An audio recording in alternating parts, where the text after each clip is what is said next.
الحمد لله الحمد لله خالق الوجود من العدم وجاعل النور من الظلم ومخرج الصبر من الألم فملقي التوبة على الندم فنشكره على المصائب كما نشكره على النعم ونصلي على رسوله الأكرم للشرف الأشم والنور الأتم والكتاب المحكم وكمال النبيين والخاتم سيد ولد آدم الذي بشر به عيسى بن مريم ودعا لبعثته إبراهيم عليه السلام حين كان يرفع قواعد بيت الله المحرم فصلى الله عليه وسلم وعلى أتباعه خير الأمم الذين بارك الله بهم كافة الناس العرب منهم والعجم.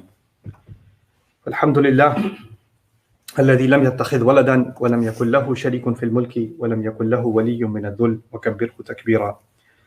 الحمد لله الذي نحمده ونستعينه ونستغفره ونؤمن به ونتوكل عليه ونعوذ بالله من شرور أنفسنا ومن سيئات أعمالنا، من يهده الله فلا مضل له ومن يضلله فلا هادي له، ونشهد أن لا إله إلا الله وحده لا شريك له، ونشهد أن محمدا عبد الله ورسوله أرسله الله تعالى بالهدى ودين الحق ليظهره على الدين كله وكفى بالله شهيدا، فصلى الله عليه وسلم تسليما كثيرا كثيرا. أما بعد، فإن خير الحديث كتاب الله وخير الهدي هدي محمد صلى الله عليه وسلم، وإن شر الأمور محدثاتها وإن كل محدثة بدعة وكل بدعة ضلالة وكل ضلالة في النار.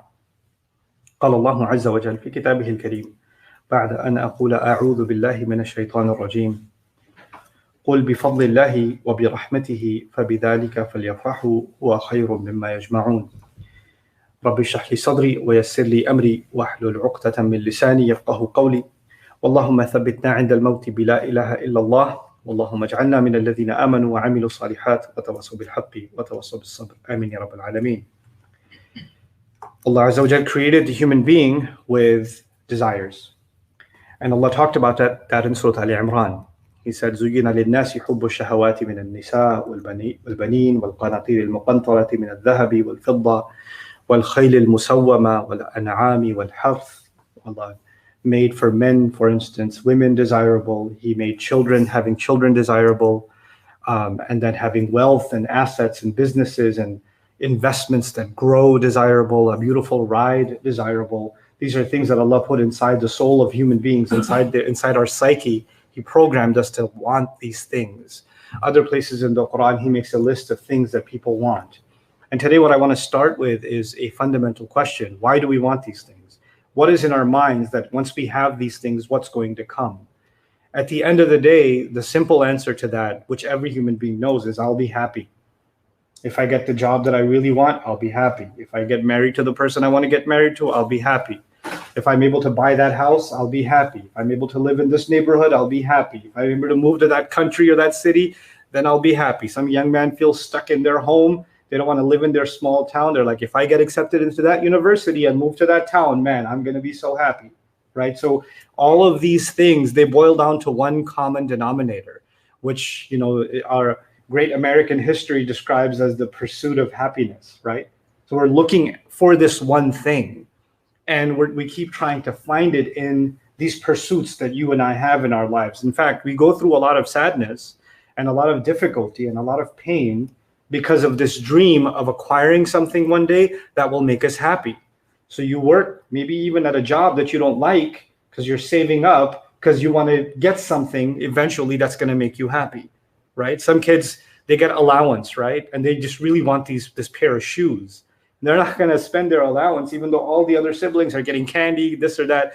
They're withholding all these smaller happinesses because they're waiting for this bigger happiness. So they're saving so they can buy those shoes or whatever it is that they want, a video game or, So this idea that we're willing to sacrifice for the sake of a greater happiness is actually a big part of life. It's the reason why students study hard at a university. Studying is not a joyful experience.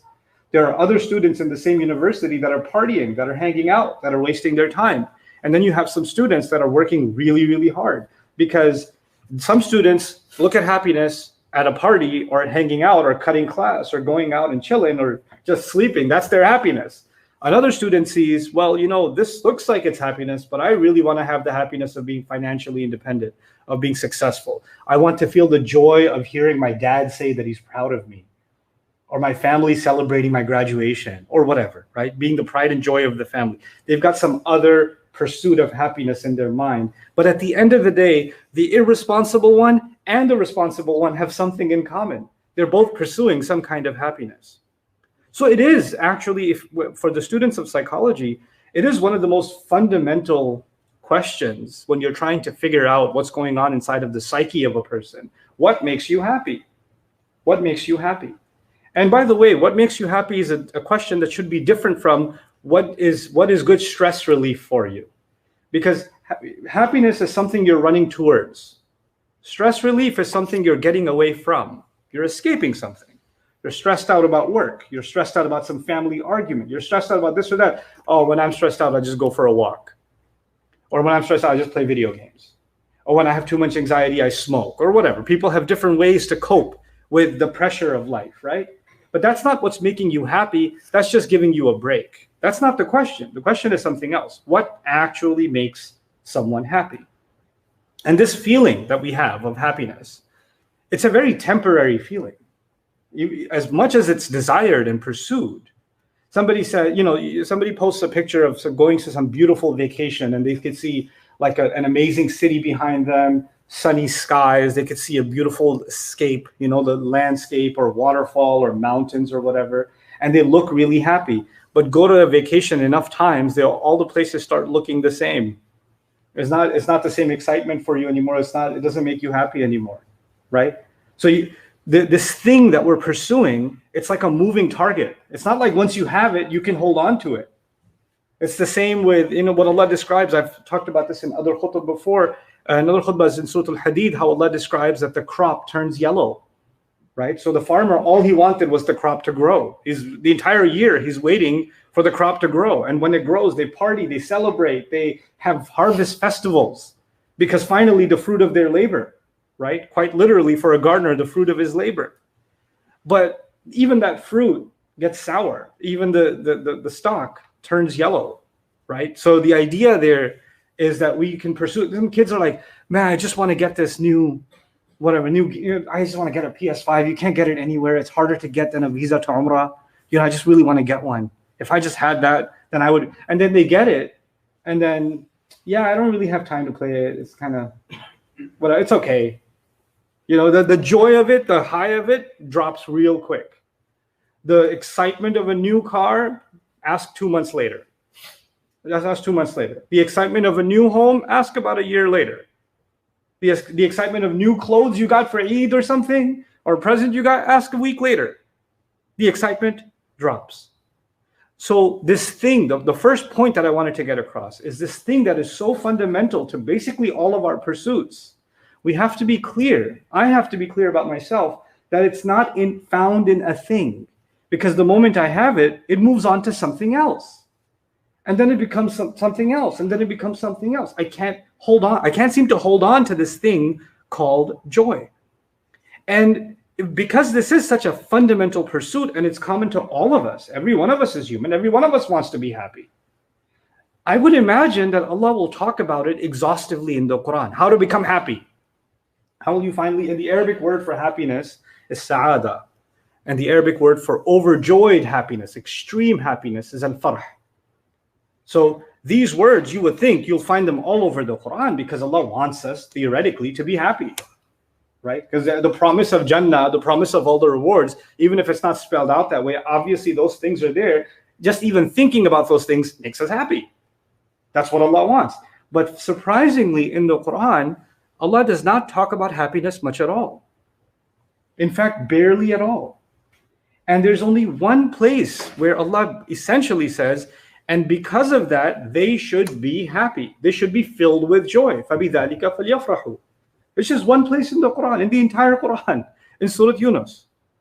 So this, what Allah does for some subjects that are so vital and so fundamental, instead of spreading them out, He talks about it once. And this is Allah's way of telling us, what I have said here is enough for you to understand all you need to understand about this topic.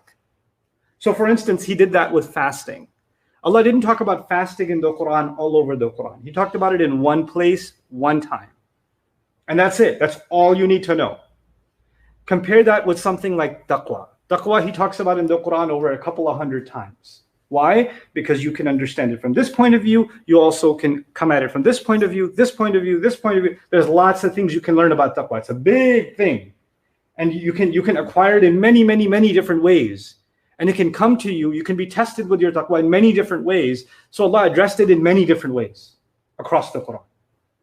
But when it came to something so, what you would think he would talk about over and over again, happiness, like I said again, just this one place in Surah Yunus is fundamentally where he says, the word sa'ada is used, but here, essentially, this is the place that Allah says, this is Allah's commentary on happiness itself, right? This is Allah's commentary on it. And he didn't just comment on it.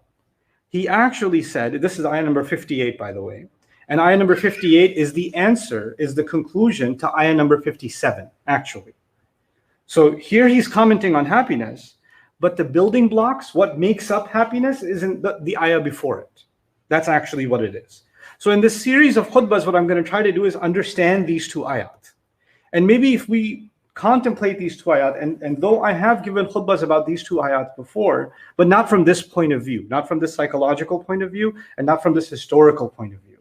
So we're going to come at the same ayat, and we're going to come at them from a different perspective, to try to understand something about happiness itself, for myself and for you, for all of us. So that we can, when we truly understand ourselves, maybe we can acquire this thing, the desire for which Allah himself put inside us. I want to feel happy. This is this experience I want to have. And for many listening, because now, I don't know if this is the case because of us living in the postmodern world and because we have more access to each other, because of social media, the internet, because the overflow of information, so we know more about each other, or has it always been the case? But we know now how common depression is. We know how common deeply felt sadness and anxiety are. We know how common, people that we live with, people that we spend our entire lives with, are riddled with thoughts all day that take happiness away from them. They could, you could see them and say, hey, what's wrong? And I don't want to talk about it. I just feel sad. And they're going to have a hard time expressing it. So this is an ailment. The absence of happiness is an ailment, and the absence of feeling any joy. Actually, honestly, there are some people, if you ask them, when was the last time you actually felt happy? It's a scary question for a lot of people because they can't remember. Like, I was happy for this person. I was happy for that person. When was I truly happy? I can't really remember. It's a hard question. And that's a scary thought, right? That's a really scary thought. So what can we learn from Allah's insight in the Quran on this subject? The first thing that this khutbah itself is dedicated to is actually what we can learn about it in the ayah itself, where he does talk about happiness. He says, whatever this is, the alchemy of happiness, whatever Allah is giving you, he makes a comment about it. He said, "Huwa khayrun mimma yajma'un." That's the end of ayah number 58. "Huwa khayrun mimma yajma'un." And this is from Jawami'ul Kalim, ironically. It's a very comprehensive statement. It is better than everything that they gather. It's better than everything that they gather. And in this is a profound insight from Allah about how we normally figure out that we're going to get happy. If we gather things, then we're going to be happy. Some wannabe influencer, if he gathers or she gathers more followers online, apparently they'll be happy. If I can gather these new gadgets that came out, the 2.0 came out, the 13 came out, the 14 came out, the newest release came out. If I just gather that, I'll be happy. If I watch the new season of this show, I can gather more episodes under my experience, then I'll be happy. If I can gather more money, then I can be happy. If I can gather yet another degree, I can be happy. If I can gather these credentials under my belt, then I will be happy. Right? So we're all, whether there are tangible things like money, cars, toys, games, clothes, shoes, bags, you name it.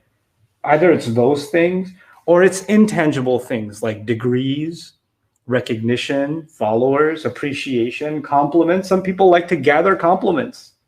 That's what they're looking to gather. Just somebody just compliment on how good I look, or somebody compliment on how smart I am, or somebody compliment on how funny that joke was. I just need to gather these compliments, right? And so in all of these pursuits, and by the way, when you're gathering something, when you're collecting something, like an animal, when birds collect twigs for their nest, when ants collect food for their survival, right? Then it takes work. Gathering doesn't just happen on its own, it's work. And in this small ayah, Allah has provided us a really deep insight. People exhaust themselves gathering things that they think will make them happy. They're gathering stuff, and that's an exhausting exercise. Either it's physically exhausting, it's emotionally exhausting, or even mentally. They're just sitting in their head gathering thoughts, gathering stuff that they think will bring them joy. And all of that, Allah puts aside and said, what I'm giving you is better than all of those failed collections that you have. And I'm not saying you shouldn't have a stamp collection that makes you happy, or you shouldn't have, some other, some people have shoe collections. Our contractor here at the campus, non-Muslim guy, he has a sneaker collection. He's got a gallery in his house of sneakers, right? So it makes him happy. I'm not saying you can't have collections, or you can't have things that bring you experiences of joy. But there's one thing above all, and I've noticed this over and over again as I've interacted with people, tried to understand this subject. People that become obsessed with one kind of collecting or the other. You know what? A lot of times, I said this earlier on, that there's the pursuit of being happy and there's escaping stress or anxiety. A lot of times people are escaping something by collecting something. So they're actually spending more time, for example, I love basketball, man. I love shooting around. I love hooping. And they're playing ball, and they're exhausted. Their legs are hurting. They're still playing ball because there's something at home that they're running away from to play that much ball, right? And it's scary that sometimes even you can hide behind, coming to the masjid makes me happy. Coming to the masjid which is a great thing, coming to the masjid 5 times a day. I had an interesting conversation with an imam recently, who's been imam for many years. And he said, I wanted to understand the people that come to my masjid. I wanted to study them. It's a very interesting person. So he actually had, the regular musallin, the people who regularly come and pray, coming 5 times to the masjid is not an easy thing, right? So he wanted to understand what motivates them. So he went to each and every person's house. There's 15 or so people, because not too many people can make it every day, right? So 15 or so people, he spent time with them, went to their home, got to know their story, got to understand.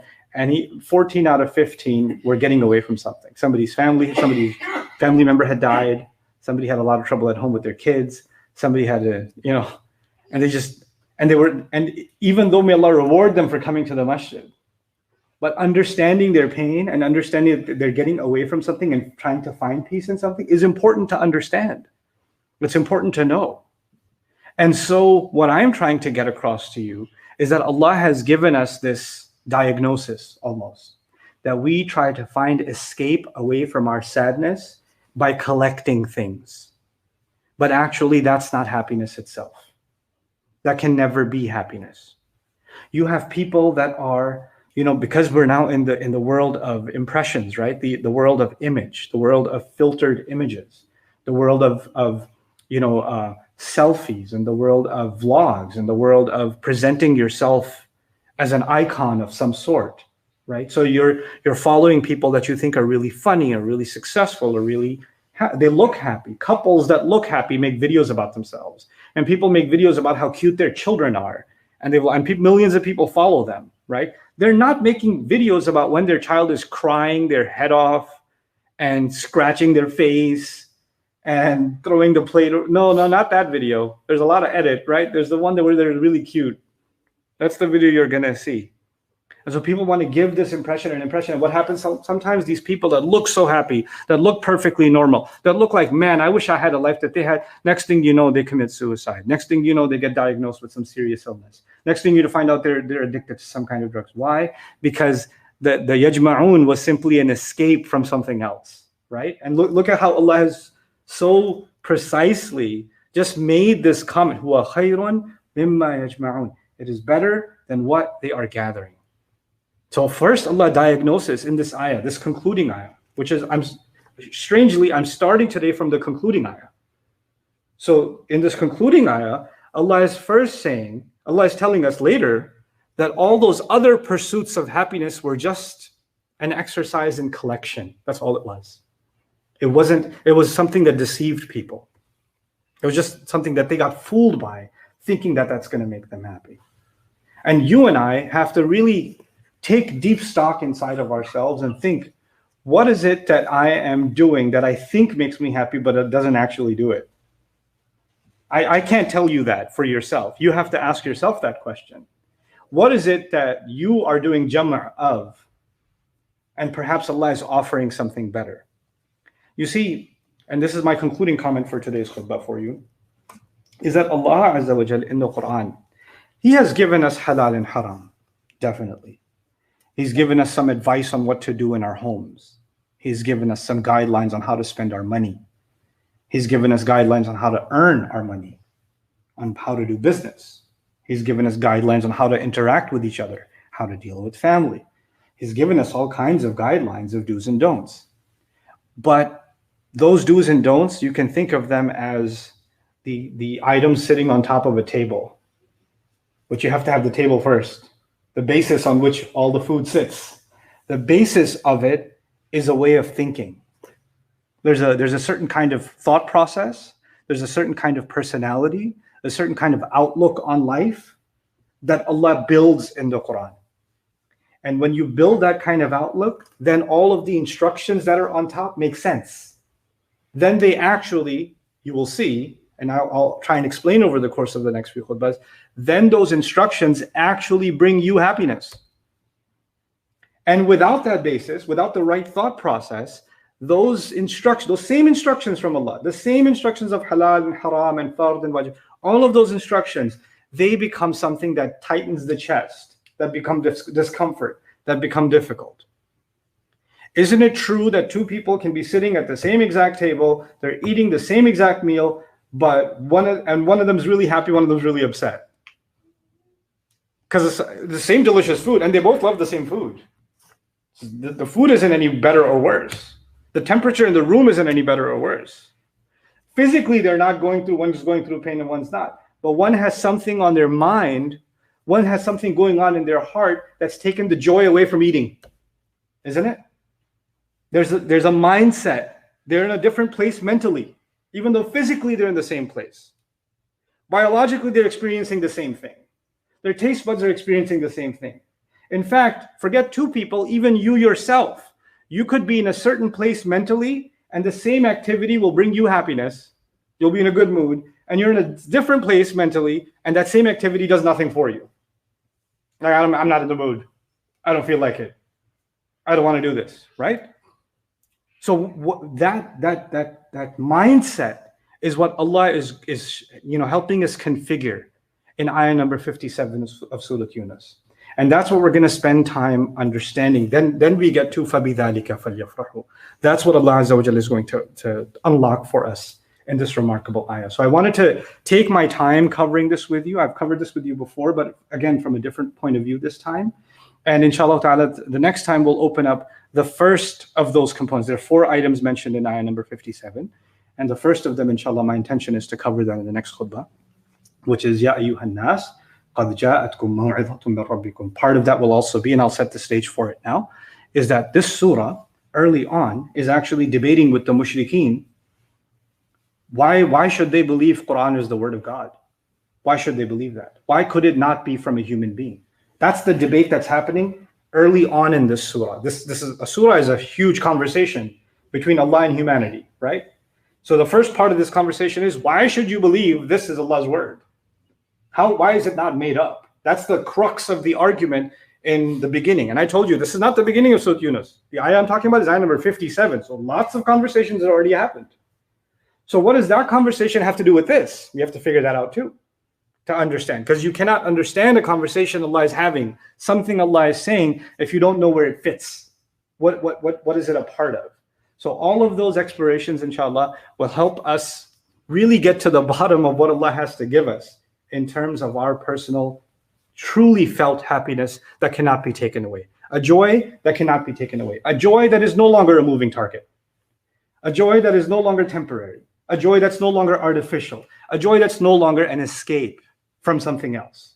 That's the kind of joy that you and I want in our lives. That's the one that He's going to offer to us in these ayat. I pray that Allah Azza wa Jal fills all of our lives with real and true joy and makes us a source of real joy for others. And I pray that Allah Azza wa Jal brings the light of the Quran into our hearts and into the hearts of our family members and protects all of us. Barakallahu li wa lakum fil Qur'an al-Hakim wa nafa'ani wa iyyakum bil ayati wa dhikr al-Hakim. Alhamdulillahi wa kafa wa salatu wa salamu ala ibadihi alladhina istafa خصوصا على أفضلهم وخاتم النبيين محمد الأمين وعلى آله وصحبه أجمعين. قال الله عز وجل في كتابه الكريم بعد أن أقول أعوذ بالله من الشيطان الرجيم إن الله وملائكته يصلون على النبي يا أيها الذين آمنوا صلوا عليه وسلموا تسليما اللهم صل على محمد وعلى آل محمد كما صليت على إبراهيم وعلى آل إبراهيم في العالمين إنك حميد مجيد اللهم بارك على محمد وعلى آل محمد كما باركت على إبراهيم وعلى آل إبراهيم في العالمين إنك حميد مجيد. عباد الله رحمكم الله اتقوا الله إن الله يأمر بالعدل والإحسان وإيتاء ذي القربى وينهى عن الفحشاء والمنكر ولذكر الله أكبر والله يعلم ما تصنعون. أقم الصلاة إن الصلاة كانت على المؤمنين كتابا موقوتا.